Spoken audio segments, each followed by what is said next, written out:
Able to make it. Now, how many of you were here for the 10-year reunion that are not here tonight for the 20-year reunion?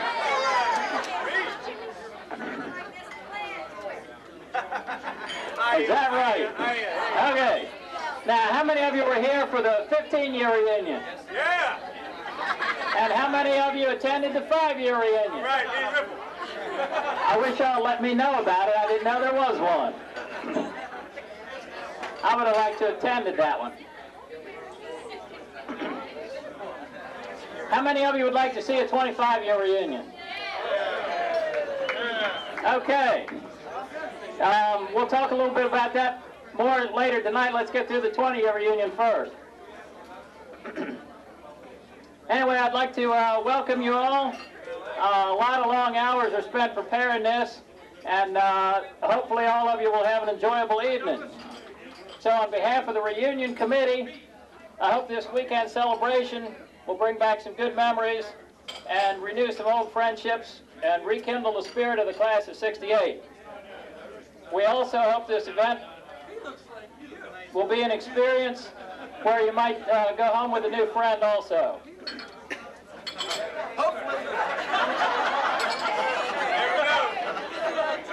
Hopefully you won't take them home in the same car.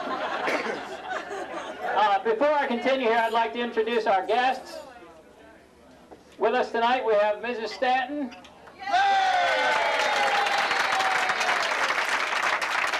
She taught many of us our native language. Best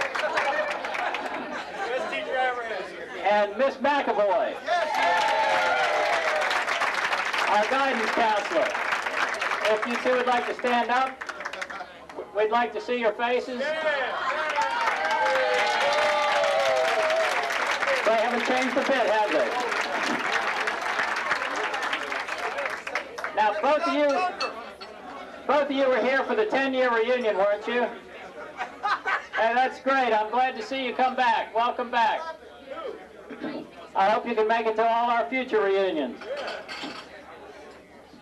At this time, I'd like to thank all the members of the reunion committee. These aren't in alphabetical order. These are in the order in which they were listed on the sheet that you got for attending here. John Young, Gary Grenier, Bill Catlin, Bill Stokes. Now we get to the long names. Carol Ann Cornhole, Becky Meese Silverstein, Pat Park Miller, and Murphy Cross Landers. In case you don't recognize that name, we'll talk about her a little later. There were several other people who helped put this together, including my wife Joan and Mark Cutterfelli, and I don't want to mention any names because I'm afraid I might leave a few people out. But those of you all who know that you helped out, we appreciate your help, and everybody here thanks you. I'd like to also thank the reunion company. They were at the door when you came in. We had them help out with the researching, the reservations, the decorations, etc. Don't anybody try to fly away with that balloon tonight, Rena. They put those on the table. I think that's all the announcements for now and the end of my speech. So on with the program. Our DJ over here said I only had 15 minutes. So bear with me a couple more. We're going to have a short program now on reflections of 1968, 1988, and the Laurel High School of '68. Yeah. And if you don't all fit into 3 of those categories, you're still in the wrong homeroom. Part of a routine. So now she goes by Murphy Cross Landers. She was unable to attend the 10-year reunion because of her career, and so we're glad she made it this time. Yeah. Well, we think she made it anyway. But before I let her get up and say anything, I'd like to show you a few slides of some of the things that she's been doing in the last 20 years, because we're all interested here. So to bring you up to date, if y'all will watch up here, I'm going to show you some slides. Get this cricket to work here. Okay, this first slide shows her here in the art gallery She's coming up the steps. This is an unmarried woman. Okay, now, here she is in a commercial. She's sure convincing here. Boy, I'd buy one of these.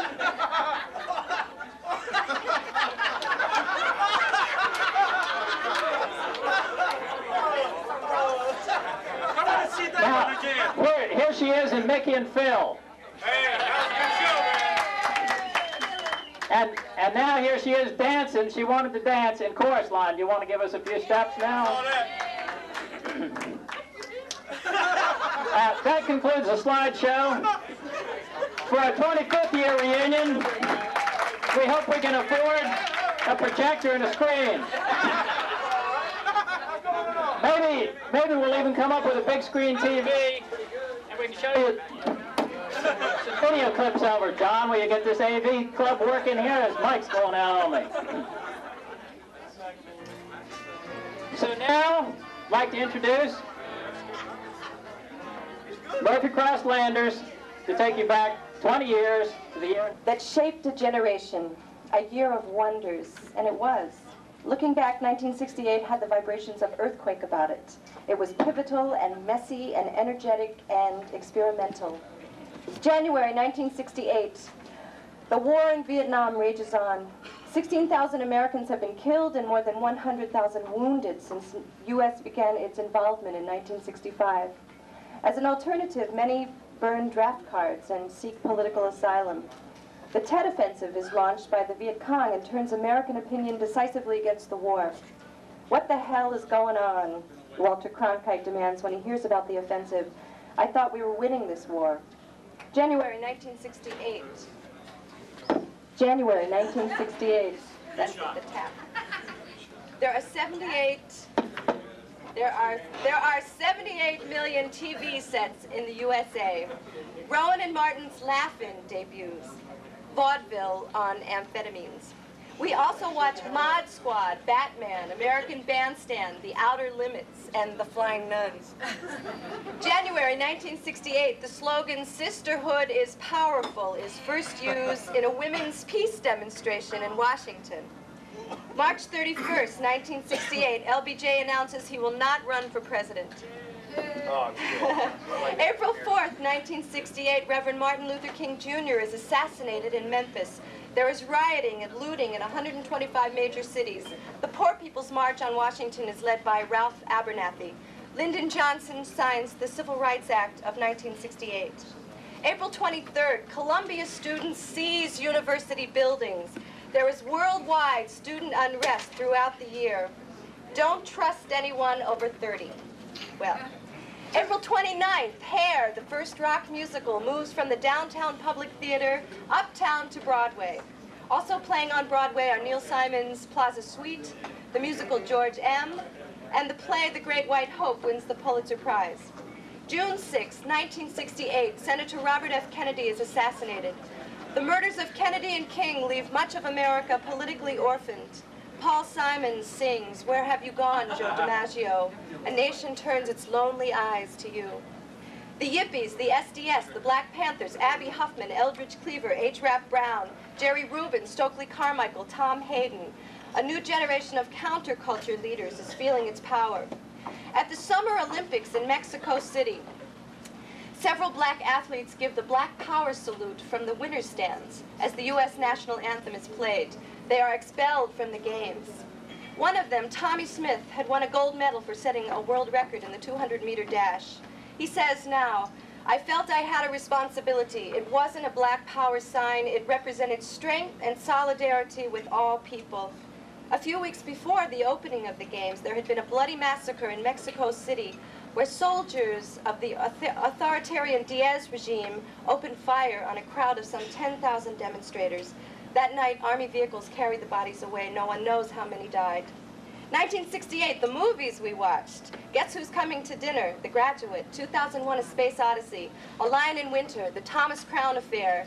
Funny Girl. The Odd Couple. In Cold Blood. The music we heard, Country Joe and the Fish.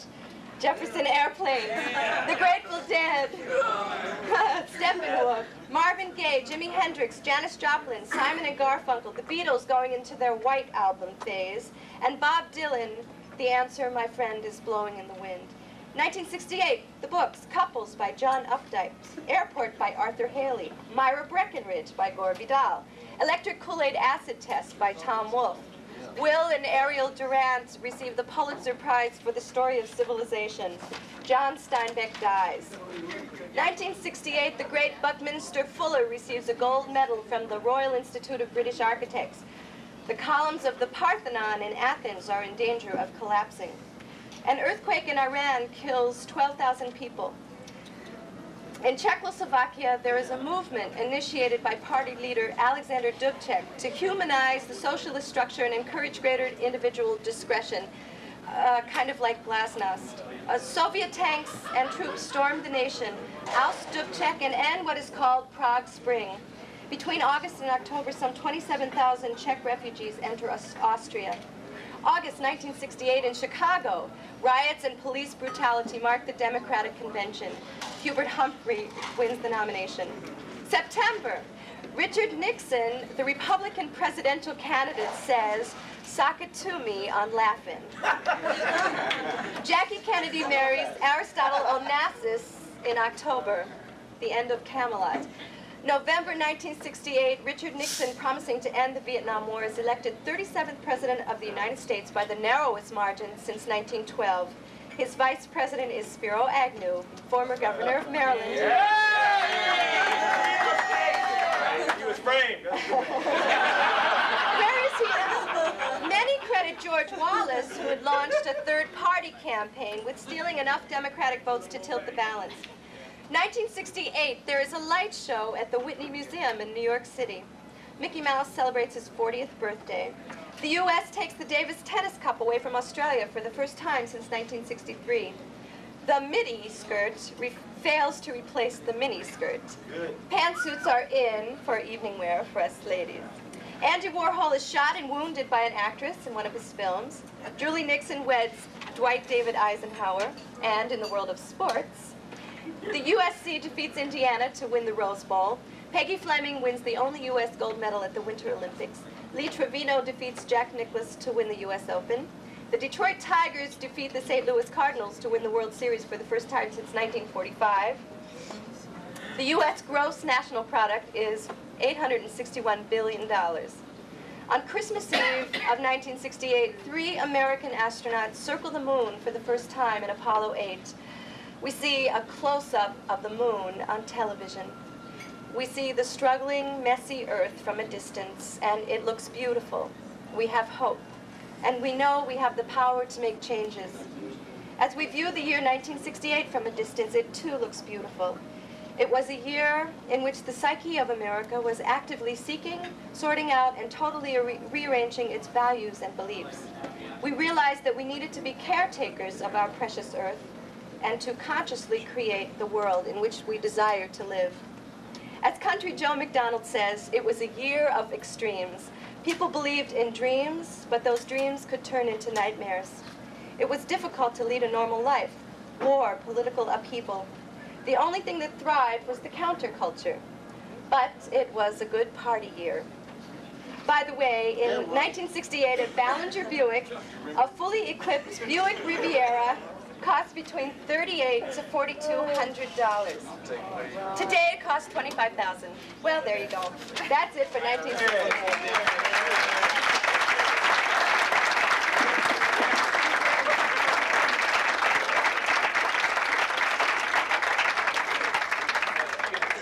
Thank you very much, Murphy, for that informative report. I'm sure that'll make up for the book report that you didn't get. Not as eloquent as you might have liked to. And sorry about the microphone. Oh, that's all right. A lot of hard work went into that, doing all that research. And don't forget, one other important event happened that year. We graduated from high school.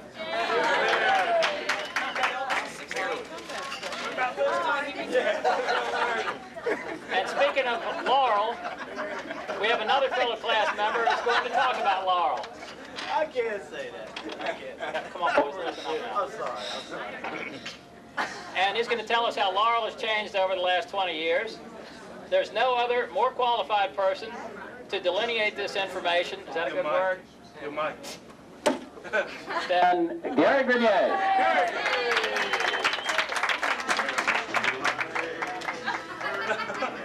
Gary Grenier, who in addition to his full-time job in Washington, has devoted a lot of time to his hometown. He was a city councilman and has been recently elected to the position of city council president. Here's Gary Grenier.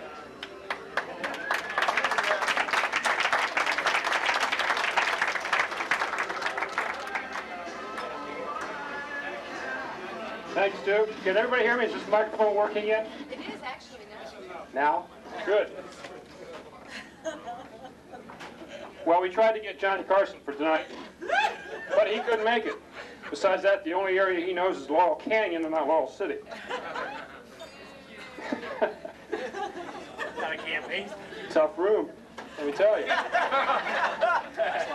Well, while it's true that I was elected to the city council recently, re-elected as a matter of fact, with no opposition, it's kind of questionable as to whether I'm the bigger fool. At least you're honest. That's right. Let me tell you, a lot has changed over the past 20 years in Laurel. Of course, you know the old town tavern is still there, but it's called Oliver's, and it services mostly the yuppies. Of course, we have BMWs in Laurel now. We have Mercedes. We didn't have them before. Used to have Corvairs and Camaros. That's right. The Laurel Hotel on Main Street burned down. No! Oh, no! Oh, no! The Laurel Movie Theater has become Petrucci's Dinner Theater. The old houses at the end of Main Street at 7th Street have become Patuxent Place.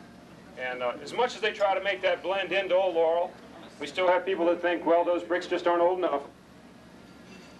From Main Street to Montgomery Street, the area has now become noted for over 20 antique shops, and is still thriving. We have historic districts now, something we didn't have 20 years ago, which is preserving those structures, hopefully. We have had our failures, too. I mean, in the sense that the St. Methodist Church, or the First Methodist Church on Main Street lost its rectory, demolition by neglect. Of course, everyone remembers the Hurricane Agnes in 1972. Took out the bridge at 9th Street, the one that we used to really try to race over to make the hard turn to go up Route 216, and well, it's gone. And the Trestle Bridge across from the American Legion that's also gone. Frankly, I think we're being cut off from Howard County, but Howard County decided to dump all 216 traffic into 7th Street now. Amen. Thank you, John. It's going to get worse.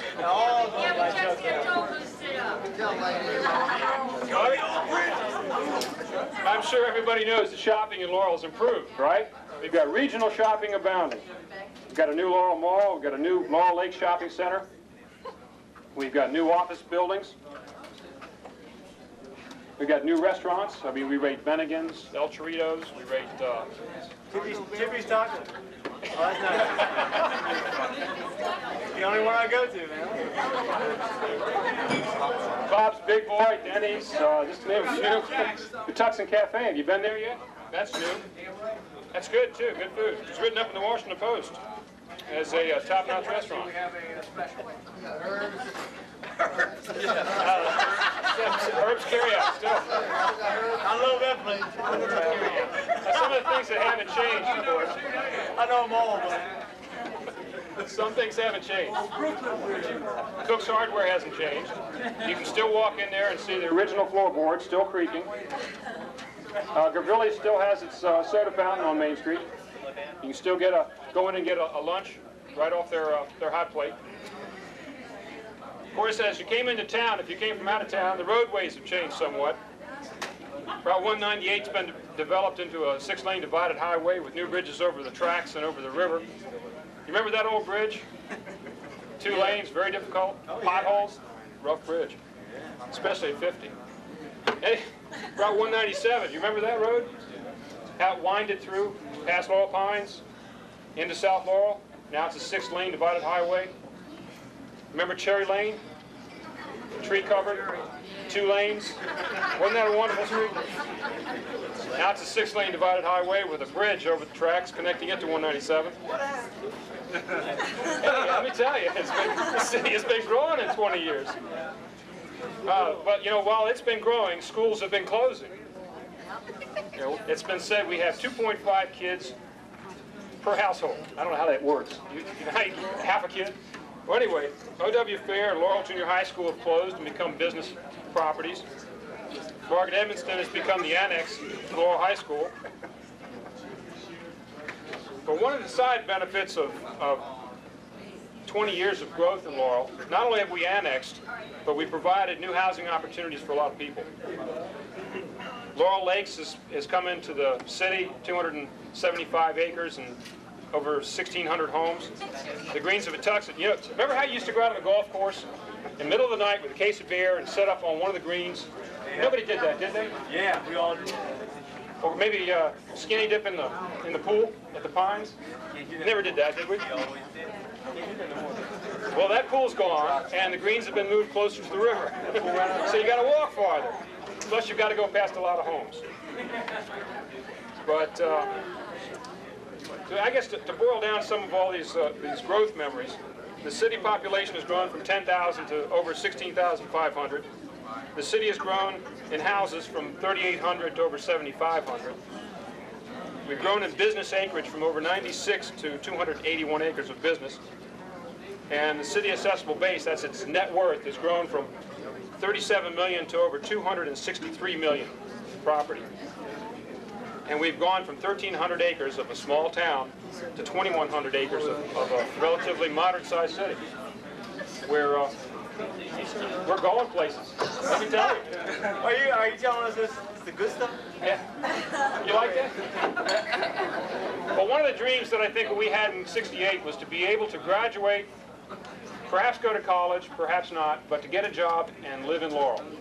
A job in Laurel. Now, it's something I've never had. I've never been able to work in Laurel and live in Laurel. Now, I love Laurel. I've lived here all my life since high school, at least.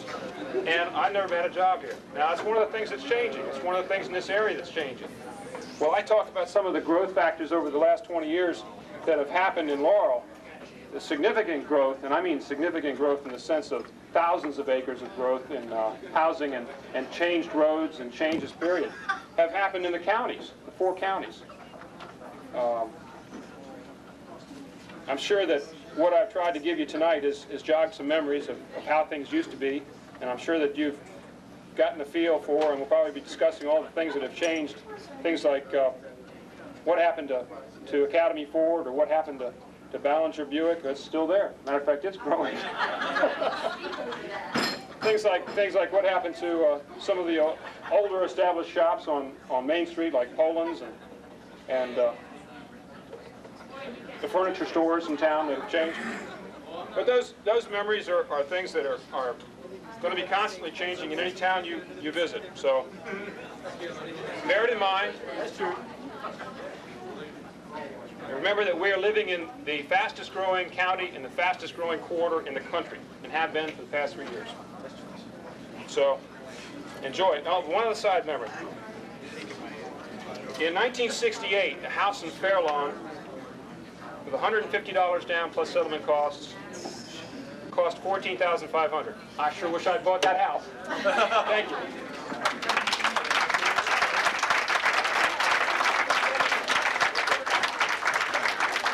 Thanks a lot, Gary, for that informative report on Laurel.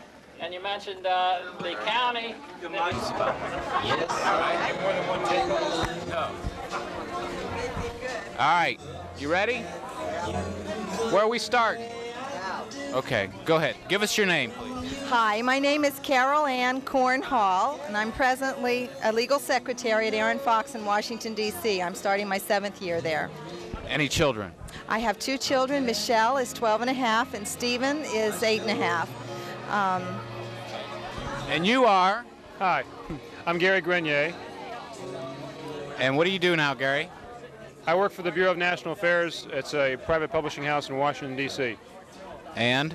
and I am currently an accounts payable supervisor for that firm, as well as being a city council person. I have been a city council member for the past 4 years. Married? I'm married, my wife Deborah behind me, and I have 2 children, Matthew, 4, and Stacy, almost 2. Okay, let's go back to 1968. Did you go to your senior prom? Yes, I did. Is your date here? Pardon me? Is your date here? That's a good question, but I can't remember.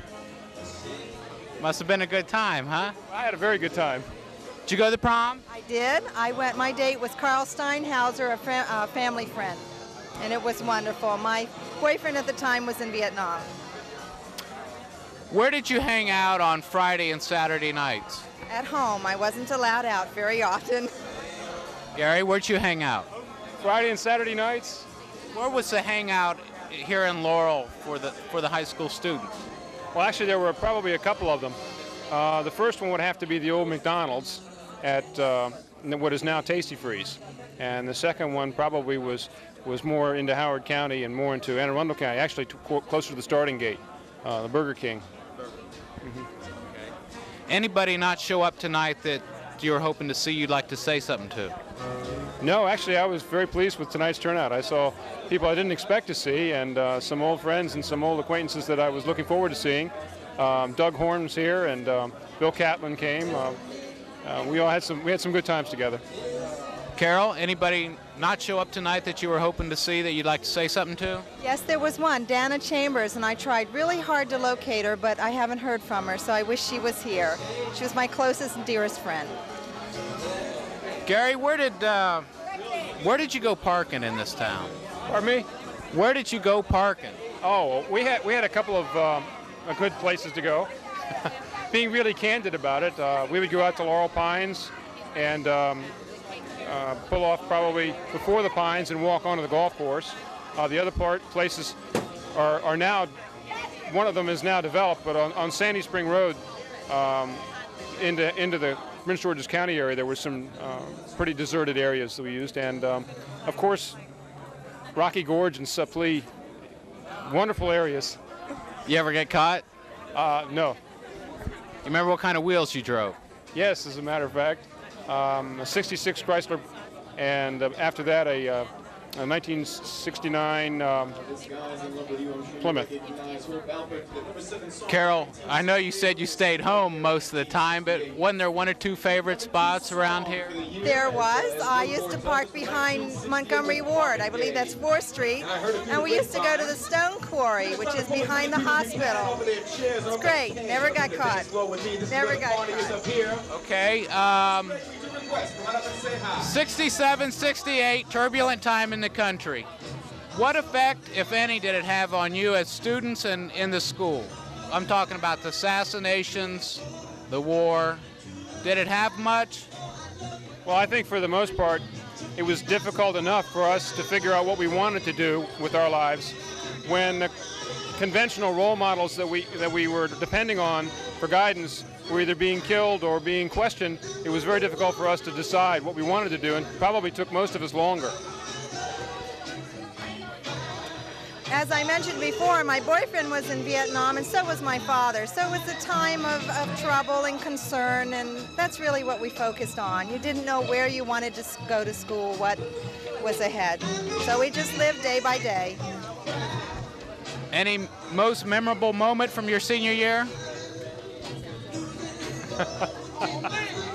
That's reaching back 20 years. I can't really think of anything right now. There's one person, though, I would like to, they couldn't be here. I think he's in Germany, and that's Brent Cooper. He and I were good friends in 1968. He and I were in a chess competition, and he won by a narrow margin. Oh, most memorable moment. Nothing really exciting. My father was in the military, and we were back and forth. So right after that, I went to work for the phone company, and then we went back to Germany for 3 years. So. That's all I need. Thanks a lot. First thing I need from you is your names, and I need your maiden name, all right?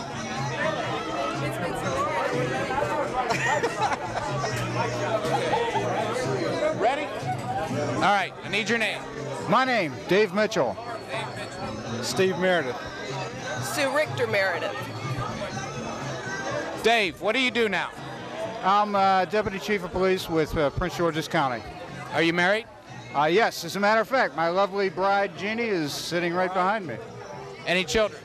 2. I have a son, Tom, who's a junior at the University of Maryland, and I have a little girl, Katie, who's 7. Steve, what do you do nowadays?